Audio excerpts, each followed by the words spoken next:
I'm Paul Blezard, co-founder of the Lockdown LitFest, or as one very important publicity professional called me this week, the young David Attenborough of books.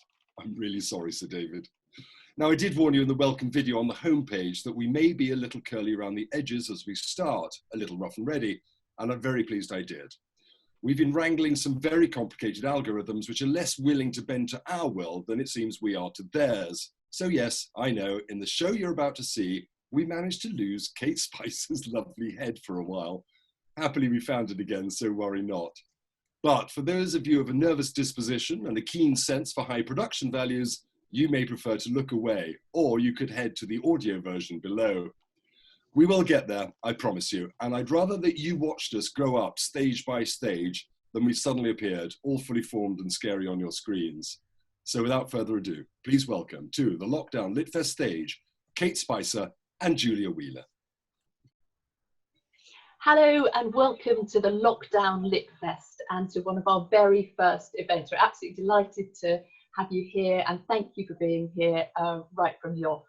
My name is Julia Wheeler and it's my absolute pleasure to welcome today an author who has written a love story, a memoir, a sort of commentary on 21st century life and at times an absolute page turner. Kate Spicer, welcome to the Lockdown LitFest. Tell us about this third-hand lurcher that's captured your heart. Oh, you mean Wolfie? I do. Well, about 5 years ago, I was extraordinarily hungover, which was not an unusual thing for me at that time, and standing in a coffee shop, and I saw a friend with a dog. And I had a kind of transformative moment and decided that I needed a dog. And the dog I acquired was this rather shaggy, ugly, scrawny, strange-looking third-hand lurcher, who I called Wolfie. And he turned out to be both my rehab and, without wanting to sound incredibly pretentious, also my muse, because he helped me fix up my somewhat dodgy habits of drinking and drugs and whatnot, and then I ended up writing a book about it, and that book is called Lost Dog, so it kind of does what it says on the tin. It's about me losing Wolfie. It does exactly that. It's also a very honest book. I mean, you open it and you are in your drug dealer's house in a really bad place, aren't you? Well, was it a bad place? It was Mayfair. That's not a bad place. I'm thinking yeah, I know what you mean. But yeah,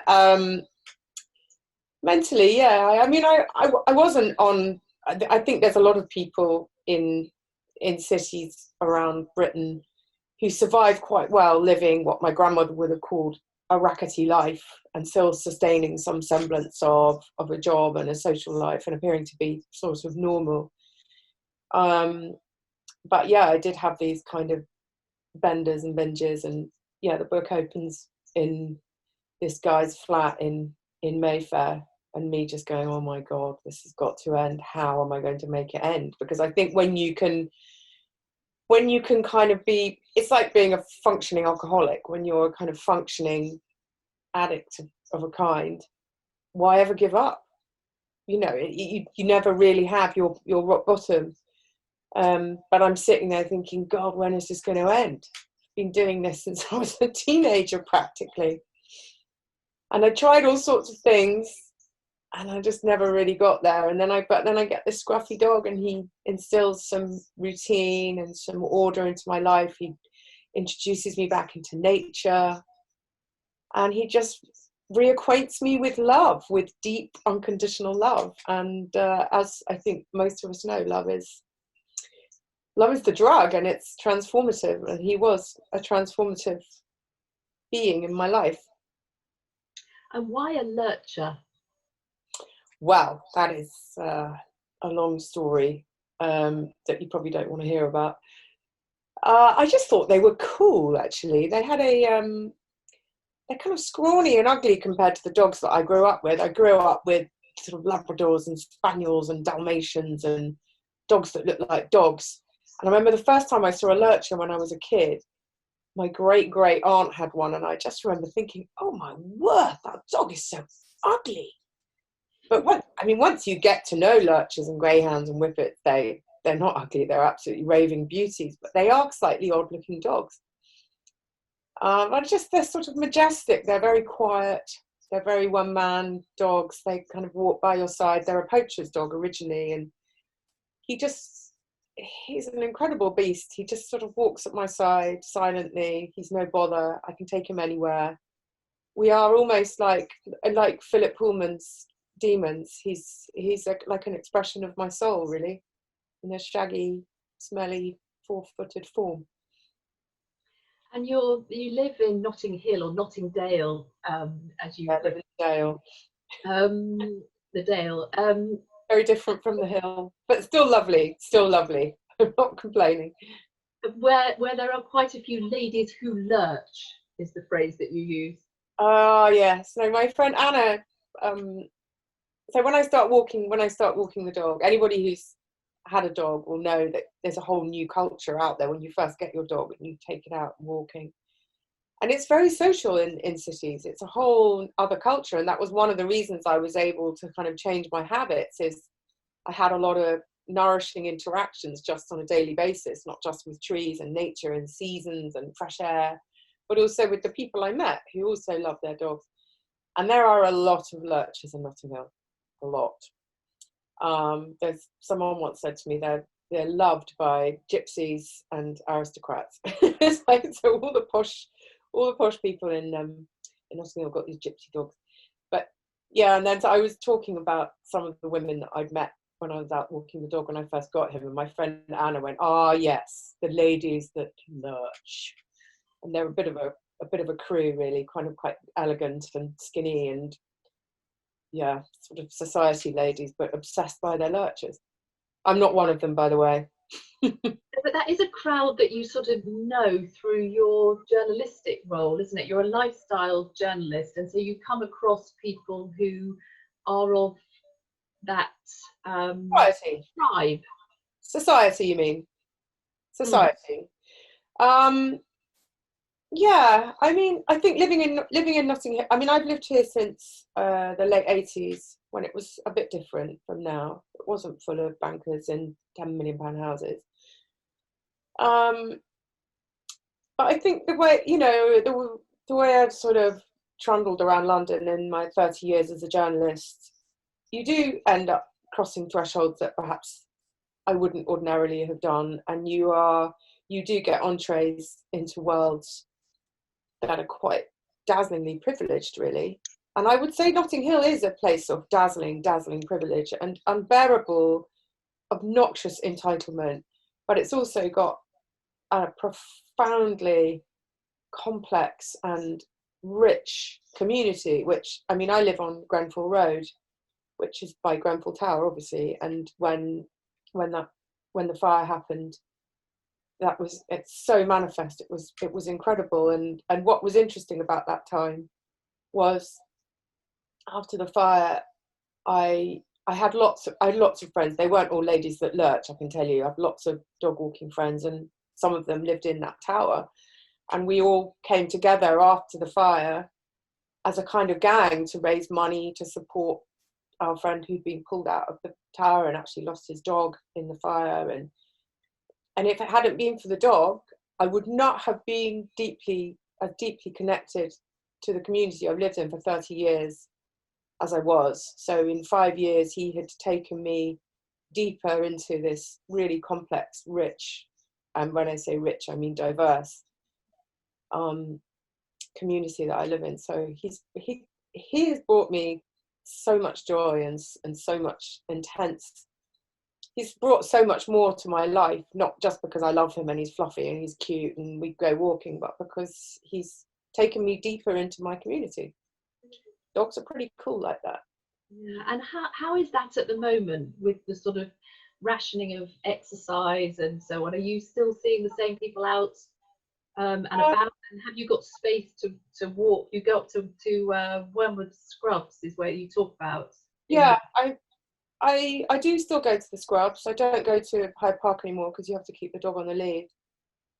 The Scrubs is so busy now. I mean, one of the reasons I got Wolfie is I knew I needed somewhere great to walk him, and I'd never really been to Wormwood Scrubs before. I thought it was just a prison. And I went to this expanse of land. I think it's about 60 acres, and my boyfriend and I went there, and this was part of my convincing him. Was I said, look at this is great for a dog, and you know, I'll be able to walk down here and give him a really good walk every day.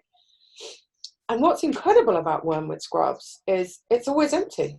I mean, occasionally there's a lot of people playing sport on there, but it's always empty. Sometimes you get up early, and I mean, there's quite a lot of bits in the book where I get up early and I'm walking on the Scrubs completely on my own.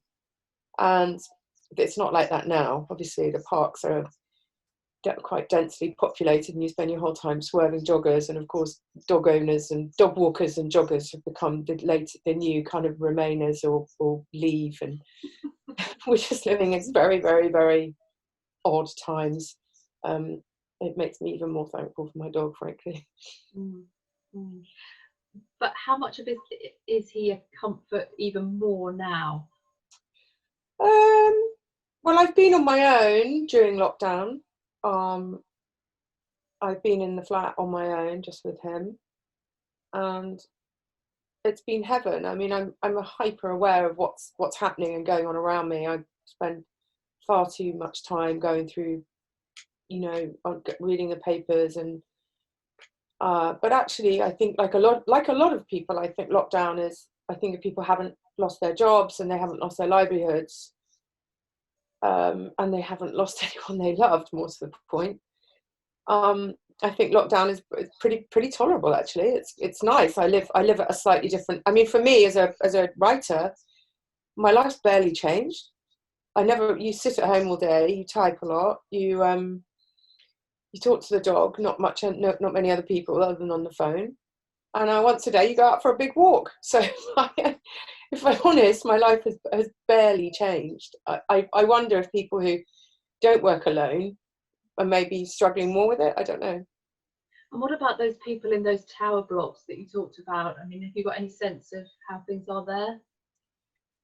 I mean, that is something that I've really, really struggled with, looking at this neighbourhood, and so many people shot off to their second homes in the country. Some even left the country at the beginning of this. And there are loads of huge empty houses with vast gardens in this neighbourhood, and just a stone's throw away you've got families locked up in houses, in flats that maybe don't even have a balcony. The injustice of that is actually viscerally upsetting. I did actually move early on. We should, you know, allow people to move temporarily into some of these empty houses with bloody great gardens, so that their lockdown isn't quite as torturous. The world, I mean, listen, don't need me to tell everybody that the world's going to change a lot after this. I hope for the better.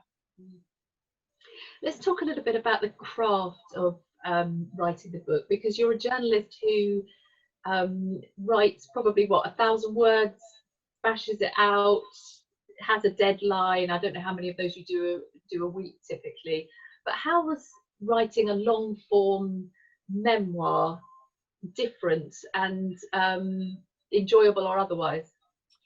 Well, the expression bash it out doesn't really apply to me, which is why I'm always broke. I'm not always a particularly fast writer.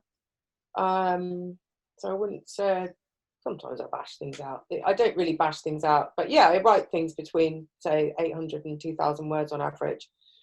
And my book's 95,000 words, but it's daunting, but it's a bit like, you know, there's nothing to fear but fear itself. I think it's breaking through the fear of going a bit more long form, and then understanding that chapters are, you know, complete things, and there should almost be not like a short story, but that each chapter should be satisfying in itself. And I read I'm not an epically confident writer, but I had written Gary Barlow's, I had written with Gary, written his autobiography beforehand, which was, I think, a great dress rehearsal for me, and for that I'll always be grateful to him. It kind of took the fear away from it a little bit, maybe. But I also, you know, and I read a lot of books and started doing, which I imagine lots of writers do. You stop reading for pleasure and you start reading almost like it's a tutorial or a criticism or something. And but I also went back to reading as a child and how I read as a child, which I think is when you read in your most sort of natural state and your least critical state. And I liked chapters, so I feel like the chapter is a short story. And so then when you're looking at these 4,000 word chunks of text, it's a lot less scary. We can do that. And I you know, I got out. Oh, you can see Wolfie. We can see Wolfie there. Yeah. So I got out my graph paper, plotted down what I wanted to say in each chapter, where I wanted the chapter to take me. And once you break things down, they're never scary. It's only if you expect to climb the mountain from the very bottom and you look to the top that you're going to be terrified by it. If you break it down into small little peaks, it's always doable. I said before that it's a very honest book, and you include lots of people who I imagine will recognise themselves. So how did you think about that as a writer in terms of, well, one, libel, but two, the likely reactions of family, friends, acquaintances, colleagues? There was the whole time I thought about writing this book, I just thought, oh, what's the point? Who cares? And that was why I didn't write it for quite so long, because I lost the episode in the book that gives it its name, The Lost Dog. I lost Wolfie, I think, in 2015, and the book came out in 2019. So what took you so long? Well, I've got to be honest with you. I just thought, who cares? Honestly, who cares? And I love books, love reading, but I'm quite critical. There's a lot of just dull, shelf-filling nonsense, and I didn't want to be one of those people. And it's like, why is this book worth writing? And it really slowed me down. It made the writing really painful and slow, and I didn't like anything I wrote, and it all felt really mannered. And then suddenly I had a kind of breakthrough moment when I realized I had to tell the truth. So I rewrote that first chapter with the whole setup at Tim's flat, and I didn't flinch from writing about drugs, and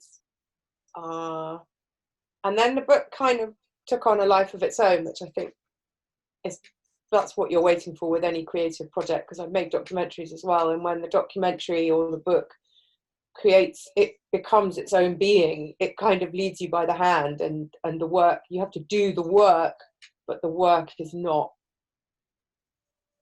but the work is like it, and you have flow, you've got flow, you're on your path. And I realized that only good writing is honest writing. And the minute I let go that first reveal, I take drugs, it made the whole point of the book kind of clear to me. And then there were other things that were harder to write about, actually, because I love drug literature. If I could show you my bookshelves, you'd see all sorts of dodgy stuff. I went through a period of my younger, sort of early 20s when I couldn't read a book unless there was drug taking in it. And there's some great writing out there. But what was harder to write was about things like being in debt, and things like, you know, certain other elements of shame I had, and elements I had of jealousy of friends with money, and those things were more shameful to write than drugs. I think we kind of accept that people take drugs, but we don't necessarily talk about jealousy and debt and other types of shame.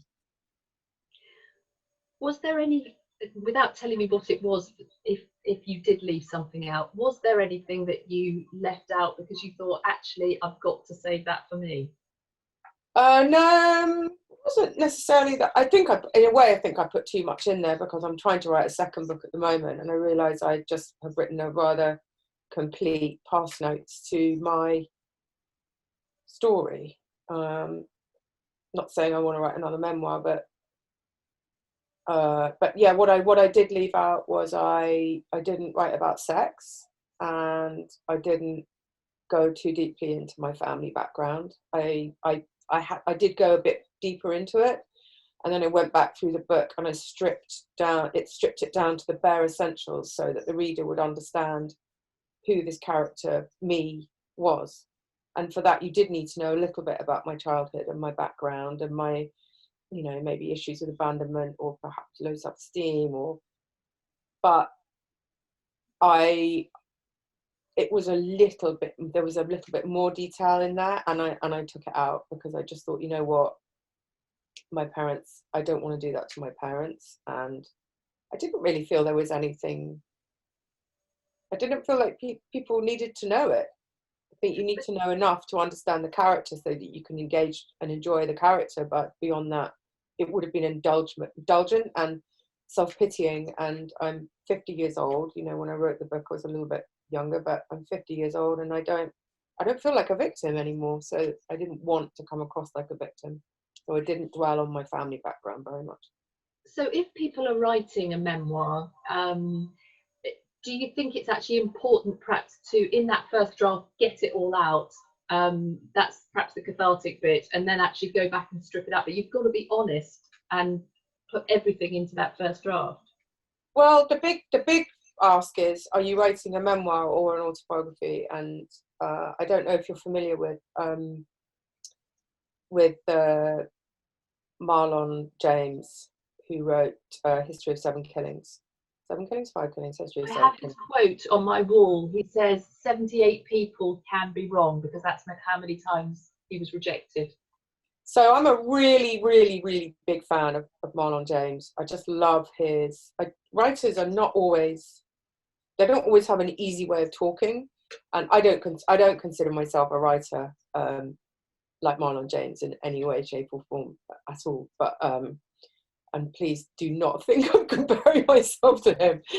But he does this fantastic podcast with his publisher, who's called Jake, and they critique books by dead people, so Jane Austen, whatever. And they did this great one about autobiography and memoir, and it absolutely summed it all up for me. Like, are you writing an autobiography or a memoir? Because those are really two huge distinctions to make. And Marlon James says he can't think of any good autobiographies. I think he can think of like one. Whereas memoir is much more about drilling down into a short period in your life. And so I think the main thing with memoir, to get back to your original point, is what is the story you're trying to tell? What is the actual arc? And it doesn't have to be an arc, you don't have to be doing your sort of 3-act structure or whatever, but what is the story you're trying to tell? Because it cannot be open-ended. It needs to start and finish, this memoir, even though your life is certainly not infinite, but it starts when you're born and it ends when you die. Your memoir isn't going to start when you're born and end when you die. So you can't pull in too much stuff that's not salient to the story you're telling. So you're just telling one event in your life. Because I when I finished the book and the book came out, I started thinking about the next book I wanted to write, and I thought, could I possibly inflict another memoir on the world? I don't know that the world needs 2 memoirs of you. I think 1 is enough. Well, I absolutely love this. I mean, your writing is, so witty, at times acerbic, and it's got a great story arc. I mean, I think, to go back to what you were saying just then, when people are choosing the memoir and the events, if you like, that they're going to include, it's about, because our life is so long, you've actually got to choose the beginning point and the end point, haven't you? And actually by doing that, you are obviously shaping things, but as you're changing the meaning and the nuance and so on. We're almost running out of time, actually, Kate. So I think we also... One thing I was going to say about memoir is I changed the fundamental facts are there, but I changed an awful lot of facts so that everything fitted within within that structure that I built, that I wrote it in. Otherwise, it would have become a bit woolly and fluffy. So I think sometimes you bend the truth in order to tell the truth, the overarching truth accurately. Minor details have to be changed. And so you were talking about changing names and things like that. I had to change a lot of characters in order to be really explicit about who those people were, because if they've been the real people, then yeah, they all would have sued me. They're all still real people.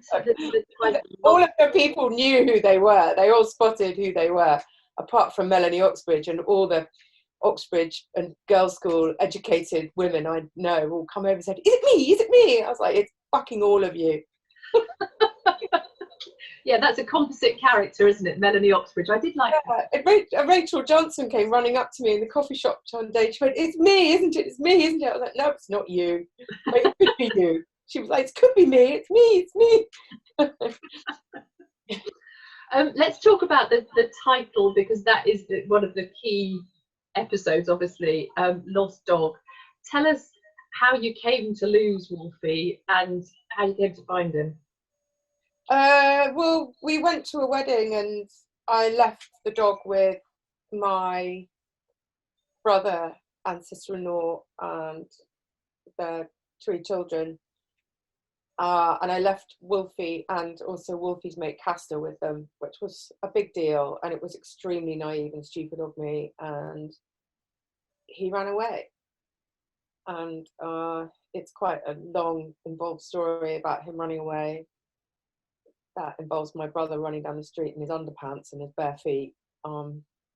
It's quite, yeah. And he ran away, and he was gone for some time. In fact, for all you know, I may have had him cloned, and I may never have got him back because I don't want to spoil the ending. But so he ran away, became a real cause célèbre to help people on social media and stuff wanting to help find him, and people going out putting up posters, and we were on the news and the radio and in the papers. I mean, I think it was a kind of testament, not to my writing skills particularly, but I think as someone who's written professionally for 30 years, I think when I started telling the story of him being lost on social media, and I was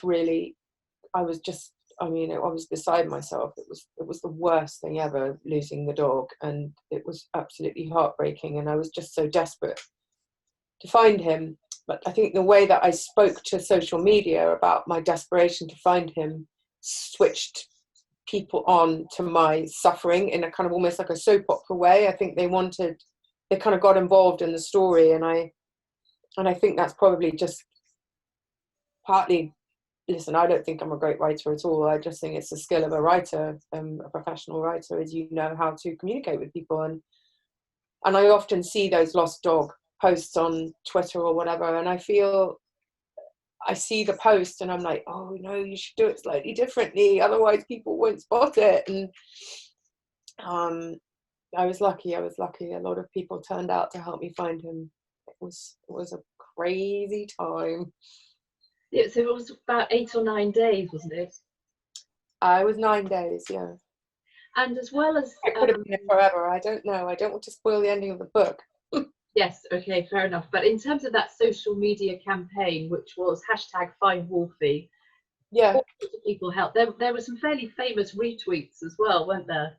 Well, the big retweet was Jeremy Clarkson retweeted it on the very first night. So I went to bed. I made this poster. I put out this kind of pleading tweet.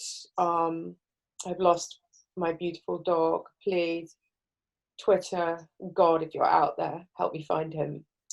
And I just posted this incredibly beautiful picture of him taken. It had been a few weeks before in Cornwall in the early morning light, and he's just bathed in this beautiful golden light. And overnight, Jeremy Clarkson retweeted it, and And that just set the ball rolling, really. I mean, he's got millions and millions of followers.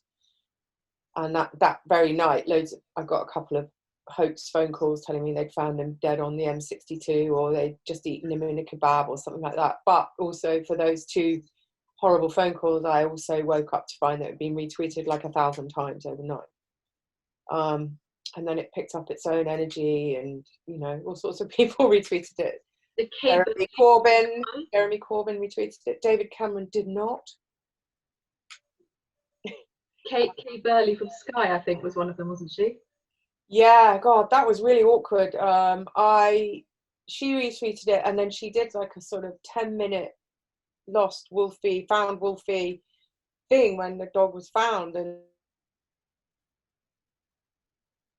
the interview was just a bit weird, and I feel like so bad about it, because she was so supportive when I'd lost my dog, and then this interview came out that was just a bit vile. But God, the dangers of being a journalist, it's hard a bit sitting alone all day on your ass staring at a screen trying to create a book, but journalism I think journalism's a tougher game. Yeah. The dangers of being a journalist, but also the wonders of social media, which I think is something that everybody's finding at the moment. So, Kate, the book is called Lost Dog, A Love Story. It's available. Yeah, I've got a copy here, but I'm frightened to pick it up because I will create a weird mirage of Wolfie. Yes, I think probably it's more sensible for people to have a look at your Twitter feed. Actually, I'm imagining that he's all over that. So, what's your Twitter handle? Spicer Life. Okay, so I guess you're gonna, if you can tweet something, that would be lovely. A picture of him, and then we'll see him in. Yeah, it's not like I never tweet any pictures of. Actually, I never tweet pictures of him. Like, there's a lot on Instagram though. Yeah. Okay. Great. I apologise for that. Well, listen, thanks so much for being here and being one of the very first authors on the Lockdown LitFest. It's been absolutely fantastic talking to you, and the book, as I say, absolutely love it. I would suggest to anybody that it's a great read for this moment in time. It's funny, witty, a bit of a mystery, and you'll have to read how Wolfie does or doesn't get back. So thank you very much for being here and being with us. I hope you're safe and well. Keep safe and well, everybody. Do please go to our website, lockdownlitfest.com. Subscribe to the newsletter there, and then you'll know everything that's coming up soon, all the different authors and so on and so forth. As you can imagine, there is a whole team creating this magic behind the scenes. Some of them are old friends, some of them new friends. Quite a few of them have never met before, but there's a huge energy and collaboration that is going on behind here. If you feel that donating is something that you would like to do, then you can find all the information on lockdownlitfest.com. That would be lovely. Either way, we will look forward to seeing you back here again soon. Bye-bye. I really hope you enjoyed the show as much as we enjoyed making it for you. All our streams will be archived so you can watch them at any time, and we offer you the audio-only versions so you can listen on the move. We're a small team working crazy hours for nothing to bring you the best of international writing and writers, to entertain you, to inspire you, and from time to time, we hope, to amuse you. We also want to be able to support writers who have lost so much of their live event income during these troubling times. So if you've enjoyed watching the show and would like to donate to the cause, please meet our donate button below, which we'll be very pleased to see you. Oh, and one last thing. If you're locked down, if you have decent broadband and you'd like to join our team, we would love to hear from you. We're looking for all sorts of folk, from creative cloud ninjas to social media gurus and much, much more. So ping us a message on info@lockdownlitfest.com. We'd love to hear from you. And thank you for joining us. We hope you're keeping well. We hope you're being safe. And we hope you're taking care. Cheerio.